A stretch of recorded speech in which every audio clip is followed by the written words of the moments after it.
Yes. Okay. Alright, so if you look through the definition for the CRM, which I started off with identifying as a process or a methodology, which gives you a 360-degree overview of the customer. It could either be about the customer's needs or the behavioral pattern on making a purchase. What is that very right product or service that we want to sell out to the customer at the right price, which helps us win over the customers, is what is managing the relationship with the customer is all about. Now, this is where we tend to capture all the information pertaining to the customer and build a Nikkei of a system that helps us integrate the nitty-gritty, all the small bits and pieces of information together to not only build a complete analytical report about the customers as to what is the right product or what is that very price range which the customers are looking at for an offering of a product or a service. Now, if you see, it also helps us as a company to understand what is the very specific market segment or the customer base that we would view or we would be targeting to hit or sell out our product or service. Now, why is there a need for us to do all this? Well, there are many systems across the world, who have been, maintaining the system of the customers across the environments, across the organizations and whatnot. Now, the problem here has been, no system in the world has been so easy to manage, so intuitive to develop, and so flexible to integrate with any third-party systems where Salesforce CRM is totally hit the deck at the right node. They have simplified the complete sales and marketing process and have provided a complete transparency between the two, where it has added a lot of business value add-in and has got a lot of global acceptance. Now, to understand it as a process, why are we calling it as a process, and why are we trying to implement it? So if you look at the complete methodology of incorporating the customer relationship management, where we are holding up a complete Nikkei of system about the preferences, needs, behavioral patterns about the customers and whatnot, to have a complete analytical 360-degree overview of the customers, which helps us sell them the right product at the right time and at the right price. This helps us win over the customers and provide them with the customer ecstasy, what is generally, the business term which we refer to. It also, helps us earn a lot of revenue for our company and pass a share or a proportion of that revenue to the customers, which they are delighted to have. Selling out the products more effectively and productively, it's more about the number game rather than, just selling or, just talking about the processes. So in a nutshell, you're trying to map the process with the technical aspect of the tool that we are looking into, where you will help close the sales, much faster, manage it more appropriately, and would be able to analytically draw good analysis or maybe generate good ROI over it. So that's where we tend to map the functional or the business understanding of the process to the technical aspect of the tool we are talking about. Now, talking about Salesforce CRM, if you're in the habit of reading over the internet, I would ask you to go and do a small homework where you can go and read through the Gartner's report, you can check out the Forbes, or you can even check out the Forrester's list, where in the Gartner's report recently, Salesforce CRM has been placed in the first Magic Quadrant. Why is it that across the globe, where there are so many CRM products which are like proliferated and spread out with different products offering different offerings and and whatnot, why is it only that the Salesforce CRM has been able to make its presence spread? Well, the pain areas, whether you talk about Microsoft Dynamics, you talk about Sugar CRM, you talk about Sage, you talk about Siebel products, you talk about Oracle products, even as a matter of fact, you talk about the SAP products. All the CRMs, they have very high TCO, which is the total cost of ownership, and a lot many pain areas, which is where the Salesforce as a company have been able to deliver and provide the Salesforce product that has been a piece of cake. Right from the word go, where you have been implementing it to right from the word go, where you have been configuring it, to implementing it, to the point where you have been integrating it with the third-party systems, has been made very, very flexible. Now, having said that, that doesn't mean that, you know, that totally rules out the role or the position for the developers to work in. Well, that's definitely out there, and the reason why I tell you that is 85% of the things which are achievable are all through the click-throughs in Salesforce, are in the declarative side of the implementation. Whereas the remaining 15% comprises of the shared 10% hardcore development and 5% is the integration stuff, which you generally need to know in order to handle the scenarios at the enterprise level where the things would fall apart or would not be achievable within the realms of declarative. Now, coming to the very process flow, you know, when we talk about Salesforce, okay, let me also lay down the foundation, you know, how does the Salesforce work, and then go into the process flow and, you know, try to map the different functional aspects to the technical points. Well, you know, Salesforce, they are pretty smart people. What they have done is they have pre-packaged or pre-bundled a couple of SFA, which are the SFA apps pertaining to sales, marketing, and other applications, free of cost, and have bundled it together into the org instance, which is the virtualized environment that you will get to work within, as referred to as an org instance by the name developer, which is what we're going to get you started working on to allow you to testify the different functionalities as we go along the roadmap. These standard apps are pre-bundled, which offer you standard objects in place which are out of the box, that are already implemented as part of the data model.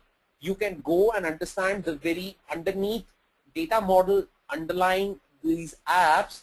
You can also extend it at the top of it. You could even have your custom implementations for your respective businesses or business requirements be incorporated or be allowed to be integrated or extended on over and above the already existing data model. So talking about the process flow, you know, there is a very typical sales process that generally flows. This process which I'm talking about or getting started to talk about is a common phenomena that you would get to see when you work with any of the CRM products. So making sure that we draw the best of the industry practices and the processes when it comes to sales or service, we are here to explore the different standard objects that are already implemented for us out of the box. To get started with, the first one being the campaign. It's the standard object which is available to you out of the box, where what it suggests or what it tells you is, before you could even think on the lines of rolling out a product or marketing a product or a service into the market, you would always go about strategizing it as to what is the customer base that you are targeting, what is the type of customers, what is the market segment, what is the demographic, what are the different budgets that you're looking at to roll out a certain campaign. It would either be setting up a physical booth at a trade show where, you know, you can, you know, showcase, or maybe, you know, it's a marketing initiative, as I said, you know, you can go about marketing about your product or service you intend to sell in the market. Or it could be a soft campaign where you're doing an email blast where you know, purchase a complete database of records, or what we call as prospects, technically referred to as leads. Or it could be a set of the contacts that could be existing within your instance that you may want to roll out a campaign to, right? Maybe, you know, sending out or doing an email blast where you let the mass know that this is the product and service that you are rolling out in the market, and if they seem interested, they can get in touch with you. So this leads to people coming to you inquiring about the product or service that you intend to sell. What is that very specific information that you may want to persist with regards to either campaign or any other object, as a matter of fact, is what is archived within the standard fields. Now, objects is something pretty much similar to a concept like you have in the RDBMS. You have tables that are related to each other in a relational way. You have the fields, or what we call as the columns in a table, that store a specific set of data identifying a certain characteristic. And the actual data, which is a set of records that persist within the table. So all of these, they boil down to what you would have as a table in an RDBMS to an object. It could either be a standard object or to a custom object. A field or a column in a table that identifies the characteristics of a table or an entity would map one-on-one to the standard fields which are implemented for you out of the box, or could be extended in the face of custom fields that you can go about extending.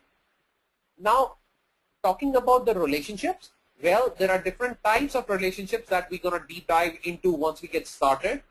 And I'm going to showcase to you what are the different kinds of relationships that you can have established while you create the different type of fields. Talking about the actual records of data, well, what we have been talking till now is configuring the system when it comes to data modeling, which is the backend or the admin console that will help you generate or build the schema. Now, there's the other side of the coin, which is, setting up the records, which is available to you or accessible to you, or you could go about creating these records via these certain applications or the tabs contained within these applications, which will point to the objects that we're talking about. And that's something which we will deep dive as we go along. So once you have the prospects come to you interested to see what is the kind of product or service that you intend to sell, they would form as leads. They could be qualified as a lead and further be taken down the roadmap for the sales to be converted into an opportunity while we manage it at the account and at the contact level. Account being the name of the company. People coming to you asking for your product or service could either be a company wanting to deal with you or could be an individual contact. So these are again, standard out of the box objects which are available to you out of the box. And, you can go about extending them whatever way you may want. Now, once you have an opportunity, which has been the lead which got qualified is converted into an account, contact, and opportunity, is there to be managed for a product or a service to be made as part of an opportunity to be sold out to different customers at different pricing. Now, this opens up another, a Pandora for another discussion, which leads to another functional concept called the price books. So you have the flexibility within the Salesforce CRM where you can offer a product at multiple prices to different customers depending upon the kind of relationship that you hold.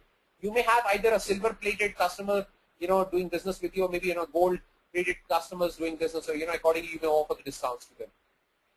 So once an opportunity has been rolled out, everything is being laid down, you generate the codes, and these codes could be, automatically.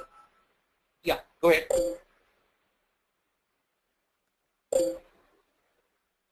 Yeah, somebody has a question?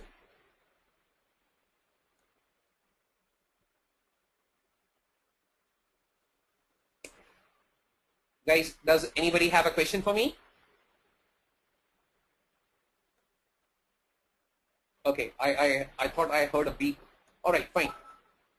So, once the opportunity has been closed won, we generally roll out the codes and, roll it out in terms of the contracts, what needs to be signed up as SLAs, terms and conditions, and whatnot. Salesforce does not provide you with a very exhaustive CPQ model, or what we may call as at a high level as the order management capabilities. For that, there are a couple of, ISVs, independent software vendors, who have developed the complete functionality from end to end, where the complete order management capability, the complete inventory management, the shipping details, integration to any of the shipper providers, shipping providers, whatnot, is all integrated, well knitted within the product. And these are available to you over the App Exchange, which is the marketplace. And either they may be available as a free of cost, or you may have to pay a certain price for it. Well, once the sale has been concluded, comes the post-sale services, which is where we generally talk about the ticketing management system, where people start using the product and they try, while they're using a product, they get into some kind of a technical glitch. Let's say, if we are using, if I've purchased a Dell laptop and, I'm trying to configure an HP printer over it, and I get into some technical glitch, I would simply pick up the phone and, call up the customer representative. customer service department to talk to somebody, who can help me troubleshoot the problem. Or maybe, I could, go about looking into their websites for the FAQs, or maybe Q&As, or maybe, answers, maybe public knowledge base that helps me figure out the problem, or maybe troubleshoot the problem. There's a very interesting point where, as a customer, you may also be given an access to a customer portal, which is where, earlier it used to be referred to as a customer portal, but now it's been launched as communities, where it also has the chatter capabilities along, that allows a lot of collaboration to be which is well knitted within as a function. Well, I'm going to deep dive into each of these jargons as we go along. These are some of the heads which are lined up as we move along the roadmap.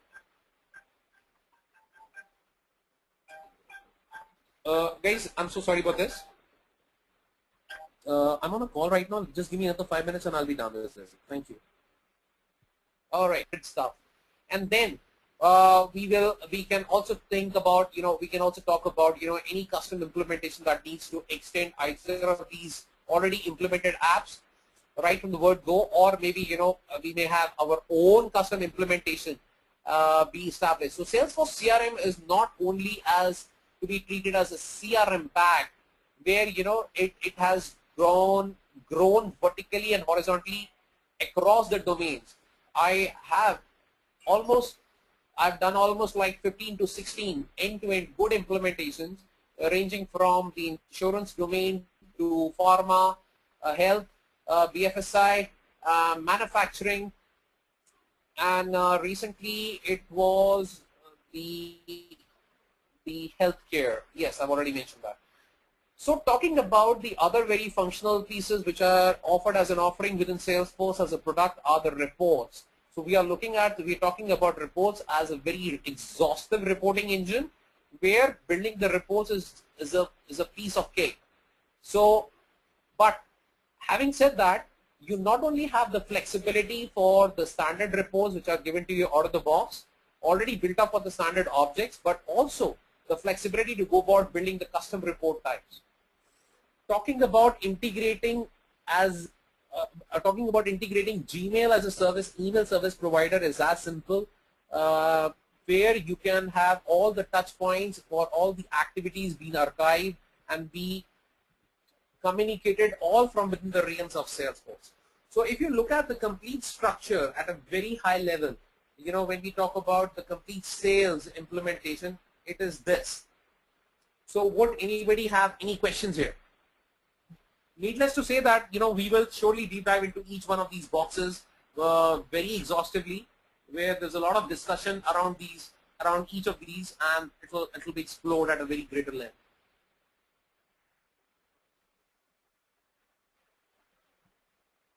Would anybody have any questions for me? As Google, services, even the Salesforce, all the major players are getting into the realms of, being called themselves as the major cloud players. So what is so special about cloud computing?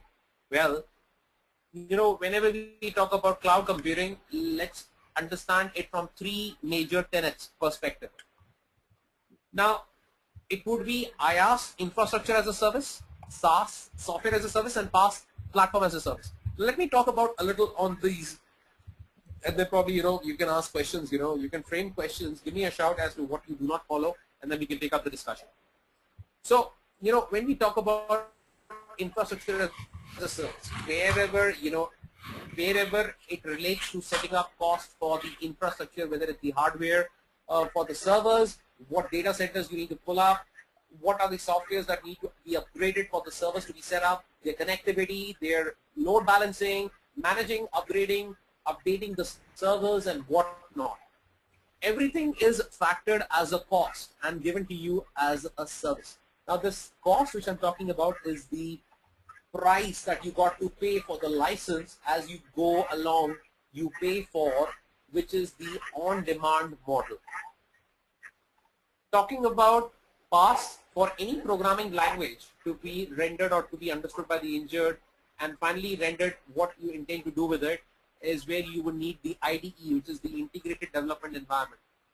Now, this is offered as a post.com platform, a product owned by Salesforce.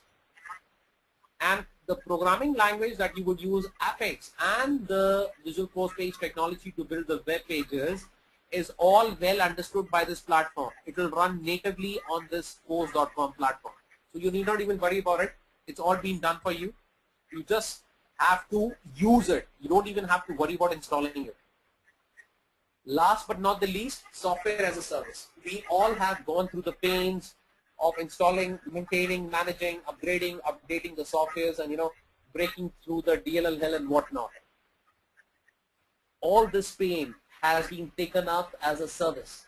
So for any upgrades or updations that happens to the versions which are released thrice in a year, there are 3 major releases done by Salesforce, and with all these releases you get them as software upgrades as a request while you're working within your org.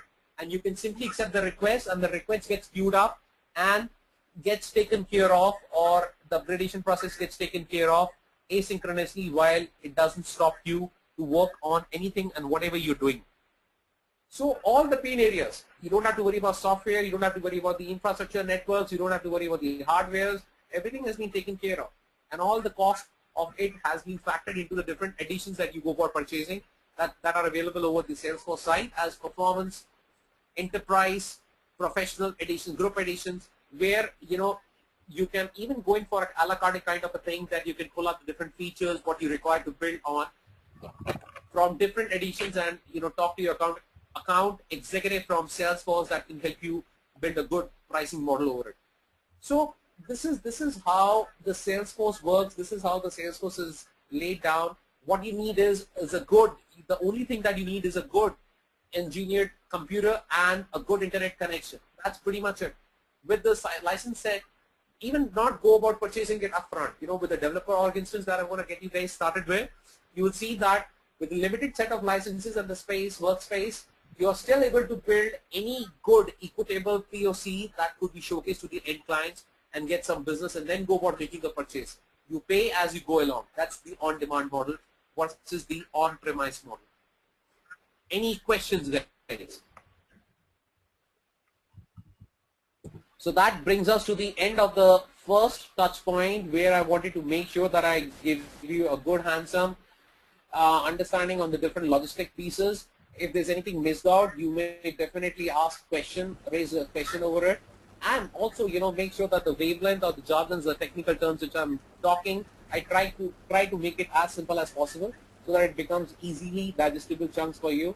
But even if given the fact that they do not make sense to you, do raise a flag. I do not mind repeating these things again, but make sure that whatever the questions that you ask, you have done good amount of homework, you have Googled, you've researched enough to ask the most appropriate question in the context of the things that we are doing. Guys, believe me, there's nothing called a stupid question. I want you to ask questions, and the more questions you ask, the better off we all would be at the end of it. So we've got to work as a team, so I encourage you to collaborate together. All right.